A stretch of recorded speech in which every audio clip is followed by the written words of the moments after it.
Ample provision is made by the death of Christ for every soul. Jesus is our ever-present help in time of need. Only call upon him in faith, and he has promised to hear and answer your petitions. Oh, for living, active faith. We need it. We must have it, or we shall faint and fail in the day of trial. The darkness that will then rest upon our path must not discourage us or drive us to despair. It is now that we must keep ourselves and our children unspotted from the world. It is now that we must wash our robes of character and make them white in the blood of the Lamb. It is now that we must overcome pride, passion, and spiritual slothfulness. It is now that we must awake and make determined effort for symmetry of character.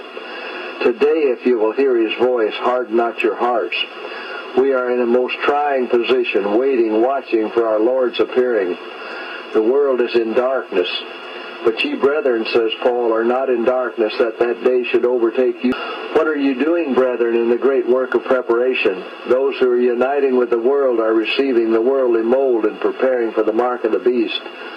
Those who are distrustful of self, who are humbling themselves before God and purifying their souls by obeying the truth, these are receiving the heavenly mold and preparing for the seal of God in their foreheads.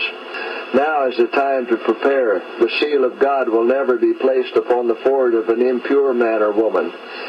It will never be placed upon the forehead of the ambitious, world-loving man or woman.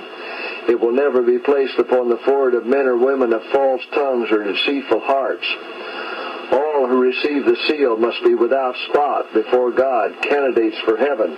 Search the Scriptures for yourselves, that you may understand the fearful solemnity of the present hour. Friends, don't let the devil use hypnosis preachers, whether it's the pastor or whoever they are, to tell you that you're not going to be holy. You're going to sin until Jesus Christ comes. That's doctrines of the devils. When God says, be you holy because I'm holy.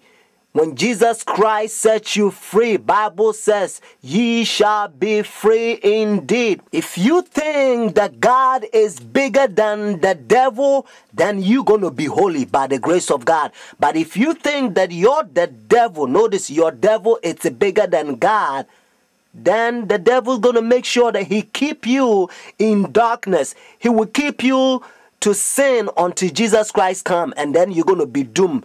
Friends, God, his creation power. Genesis, when God said, let there be light, and there was light.